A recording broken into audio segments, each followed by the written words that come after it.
مسلمانوں کیا منہ لے کر کے اٹھو گے؟ جانتے ہیں شفا شریف میں قاضی ایاز رحمت اللہ تعالی علیہ لکھتے ہیں کہ ایک شخص مر رہا تھا، اس کو موت آ رہی تھی، مرتے وقت اس کی زبان پہ کلمہ نہیں آ رہا تھا، اللہ اکبر، اس کی زبان پہ کلمہ نہیں آ رہا تھا۔ اس سے پوچھا گیا کہ تو کلمہ کیوں نہیں پڑھ پا رہا ہے؟ اس نے کہا کہ میں ابو بکر اور عمر کے گستاخوں کے ساتھ بیٹھا کرتا تھا۔ وہ گستاخ نہیں تھا بلکہ گستاخان شیخین کے ساتھ بیٹھتا تھا، اللہ اکبر۔ تو جو گستاخان شیخین کے ساتھ بیٹھے، صرف بیٹھے، مرتے وقت اس کی زبان پہ کلمہ نہیں آتا، جو گستاخی کرے اس کا کیا انجام ہوگا؟ یہ دنیا چند دن کی ہے، یہ دنیا چند لمحے کی ہے۔ بندوں کی خوشی کے لیے اللہ کو ناراض نہ کرو، واللہ ورسولہ احق ان یرضوا، اللہ اور اس کا رسول اس بات کے زیادہ حقدار ہیں کہ ان کو راضی کیا جائے۔ آج یہ بحث چل رہی ہے کہ کون کب ایمان لایا تھا، کون کب ایمان لایا تھا۔ میں نے کہا کسی نے کبھی بھی ایمان لایا تھا، ایمان تو لایا تھا نا، حضور نے تو معاف کیا تھا نا، حضور نے تو چادر میں جگہ دی تھی نا۔ جس کو رسول اللہ امان دے دے، جس کو نبی امان دے دے، امتی کو حق کیا ہے اس کو امان سے باہر کرنے کا؟ آپ سے پوچھنا چاہتا ہوں، اس لیے مسلمانوں اپنی حیثیت میں رہو۔ اعلیٰ حضرت امام احمد رضا محدث بریلوی فتاوی رضویہ شریف میں لکھتے ہیں، عالم ربانی کی توہین کرنے والا کفر تک جاتا ہے۔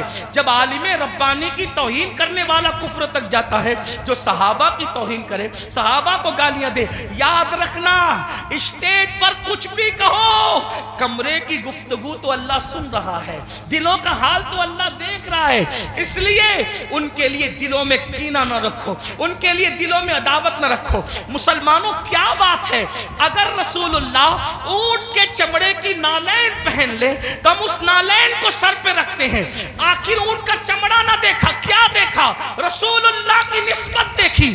تو جب رسول اللہ کی نسبت کی وجہ سے اونٹ کا چمڑا سر پہ رکھا جاتا ہے تو رسول اللہ کی نسبت کی وجہ سے اصحاب مصطفیٰ کی تعظیم کیوں نہیں کی جاتی، ان کا احترام کیوں نہیں کیا جاتا؟ لیکن ایک بات یہ بھی خیال رکھنا، ایک طبقہ وہ ہے کہ اللہ جو صحابہ کو ہلکا جان رہا ہے، صحابہ کی بیعت بھی کر رہا ہے، کمروں میں بیٹھ کر کے اپنے ماننے والوں کو ان کے خلاف کان بھر رہا ہے۔ لیکن دوسرا طبقہ وہ بھی نظر آ رہا ہے کہ جب اہل البیت پر کوئی گفتگو ہوتی ہے تو پھر اس کا منہ اترتا ہے کہ یہ اہل بیت کی فضیلت پڑھنے والا کوئی رافضی تو نہیں ہو گیا۔ ہم کہتے ہیں اللہ کے بندو، اہل بیت کی فضیلت پڑھنا رافضیت نہیں ہے، بلکہ صحابہ کی گستاخی کرنے کا نام رافضیت ہے۔ ورنہ دیکھو اللہ اکبر، ہمارے جتنے بزرگان دین ہیں سب نے کھل کر صحابہ کی عظمت بھی بیان کی اور اہل بیت کی عظمت بھی بیان کی۔ آج اگر محفل میں نعرہ حیدری لگے تو کچھ لوگوں کے چہرے یوں اترتے ہیں، ہم نے خود منبر پہ محسوس کیا، ان کے نام نہیں جانتے وہ کون لوگ ہیں، اللہ اکبر، کہ محفل میں علی کا نعرہ لگ رہا ہے، کہیں رافضیوں کی محفل تو نہیں۔ میں نے کہا یہ فکر صحابہ نہیں ہے، فکر اہل سنت نہیں ہے۔ ہماری محفلوں میں صحابہ کے ساتھ علی مرتضیٰ کا نعرہ لگتا تھا، لگتا ہے اور انشاءاللہ لگتا رہے گا، بلکہ صحابہ نے تو معیار قرار دیا ہے ایمان کا علی مرتضیٰ کو۔ فرمایا جب لوگوں میں بدعتیں پھیلنے لگی، فتنے اٹھنے لگے تو محفلوں میں لوگ آتے تو ہم سوچتے کون اپنا اور پرایا ہے، تو جب لوگوں کو چھانٹنا چاہتے، لوگوں کو تقسیم کرنا چاہتے، اپنے اور پرائے کا فرق کیا ہے، تو ہم ذکر علی کرنے لگتے۔ علی کا ذکر سن کر جن کے چہرے کھل جاتے سمجھ جاتے ایمان والا ہے، جس کا چہرہ اتر جاتا سمجھ جاتے کہ منافق۔ نعرہ تکبیر، اس لیے نعرہ ذکر رسالت۔ علی کرو مگر احترام صحابہ کے ساتھ، ذکر اہل بیت کرو احترام صحابہ کے ساتھ، صحابہ کا ذکر کرو اہل بیت کی تعظیم کے ساتھ، کیونکہ یہ دونوں رسول اللہ سے منسوب ہیں۔ بلکہ یوں کہہ لیں حضور کے ارد گرد ستارے گردش کر رہے، جو گردش گھر کے اندر کر رہے ان کو اہل بیت کہتے ہیں، اور جو گھر کے باہر کر رہے ان کو صحابہ کہتے ہیں۔ حضور کی نسبت کا خیال کرو۔ آئیے اپنی بات کو اختتام تک پہنچاتے ہوئے یہ بات عرض کروں، مسلمانوں ہم نے باتیں بہت کی، بہت باتیں کی، ہم سب جگہ ہیں، عمل کے میدان میں نہیں، عمل سے کورے، زندگی گناہوں میں ڈوبی ہوئی ہے۔ یاد رکھنا اللہ کی بارگاہ میں ہمیں اور آپ کو پہنچنا ہے، اللہ کو منہ دکھانا ہے، اللہ کی بارگاہ میں کھڑے ہونا ہے۔ آئیے آج سے پہلے کچھ کیا جو کیا سچی توبہ کریں، اللہ کی طرف پلٹیں، اللہ کی طرف واپس آئیں۔ یاد رکھیے انسان جہاں جا کر جرم کا اعتراف کرے، جہاں جا کر اعتراف جرم کرنے سے انسان کی عزت گھٹتی ہے، لیکن ایک میرے اللہ کا در ہے جہاں آ کر انسان اقبال جرم کر لے تو میرا اللہ عزت گھٹاتا نہیں بلکہ عزت کو بڑھا دیتا ہے۔ آؤ توبہ کرو۔ آج محرم شریف کی پہلی تاریخ ہے۔ یہ محرم شریف حرمت والا مہینہ ہے، حرمت والا، یعنی جن 4 مہینوں کی حرمت اللہ نے روز اول سے مقرر کی ہے اس میں محرم الحرام بھی ہے۔ اور اللہ کے رسول علیہ السلام کی ایک حدیث یہ ہے کہ رمضان شریف کے بعد سب سے زیادہ جس مہینے کے روزے کی اہمیت ہے وہ ماہ محرم الحرام کے روزے، ماہ محرم شریف کے روزے۔ ان دنوں کو خرافات بدعات میں گزارنے کی بجائے عبادات میں گزارو۔ ہو سکے تو یہ طے کر لو کہ روزانہ میں نے نبی اور آل نبی پر 1000 بار درود شریف پڑھنا ہے۔ آپ کہیں گے لوگ کہتے ہیں ارے بہت ٹائم لگے گا، کوئی ٹائم نہیں لگے گا۔ صلی اللہ علیہ وآلہ وسلم یہ بہت مختصر درود شریف، بہت مختصر درود شریف ہے۔ اگر اس درود شریف کو آپ نے پڑھا 1000 بار صرف 20 منٹ کا ٹائم لگے گا، 20 منٹ درود شریف پڑھو۔ اس کے بعد جیسا کہ آپ نے پہلے بھی سنا صدقہ دو، خیرات دو۔ اور ایک بات آپ کو کہوں، اس کو بھی دھیان سے کہ جو ہم خرافات پر اور بدعات پر پیسہ خرچہ کرتے ہیں اس پیسے کو اٹھا کے آپ وہ سادات کرام جو مالدار نہیں ہیں ان پہ خرچہ کریں، وہ علماء کرام جو مالدار نہیں ان پہ خرچہ کریں۔ اس سے کیا ہوگا؟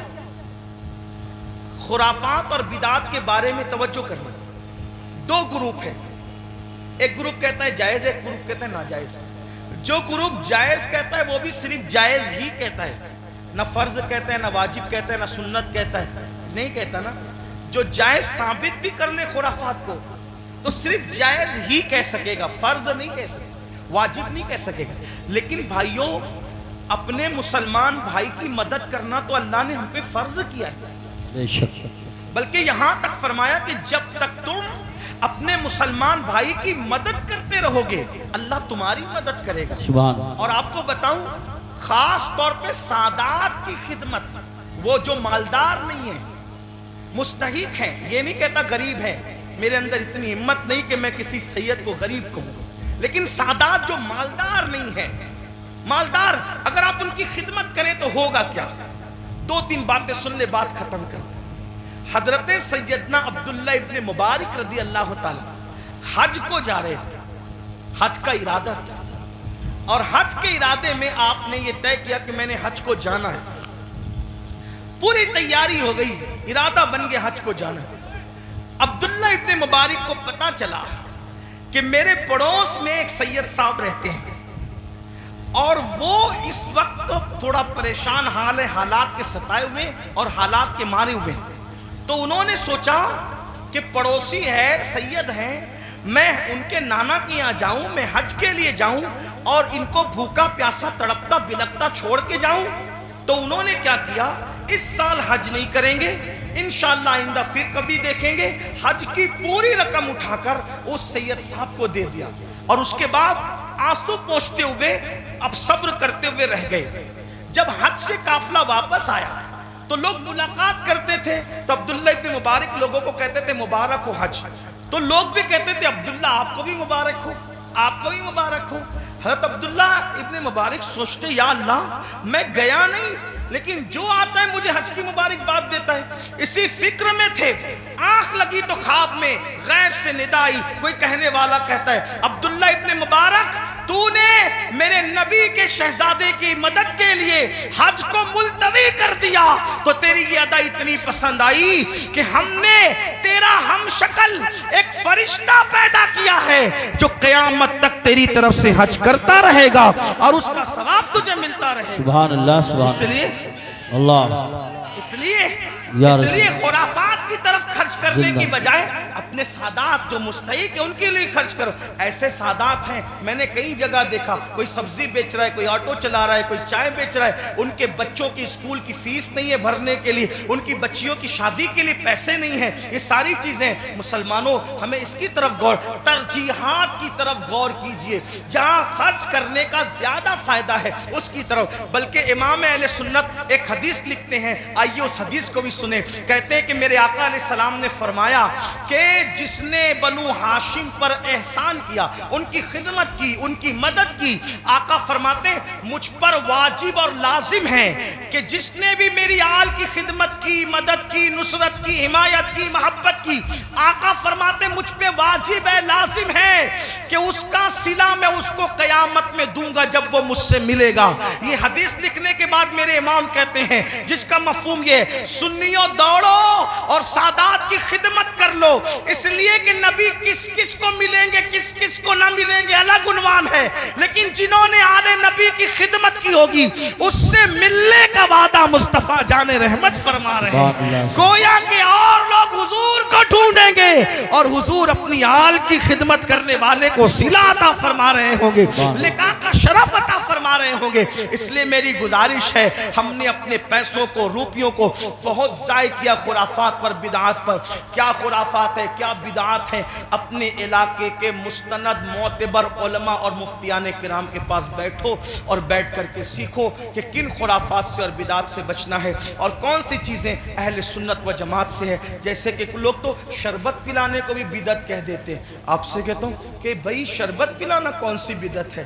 میرے امام لکھتے ہیں, وہ بھی کیا دلیل دی, فرمایا جب کتے کو پانی پلانے پہ جنت مل سکتی ہے تو امام عالی مقام کے نام پہ اگر مومنوں کو شربت پلایا جائے تو پھر اس کا صلہ کیا ہو. سبحان اللہ. یہ ساری چیزیں کرتے رہیے. اللہ تعالیٰ سے دعا ہے اللہ ہم سب کو توفیق دے. گفتگو کے درمیان اگر کوئی غلطی ہو جائے تو اللہ تعالیٰ معاف فرمائے. استغفر اللہ ربی من کل ذنب واتوب الیہ. اہل سنت کا ہے بیڑا پار, اصحاب حضور نجم ہے اور ناؤ ہے عطرت رسول اللہ کی. السلام علیکم ورحمۃ اللہ وبرکاتہ.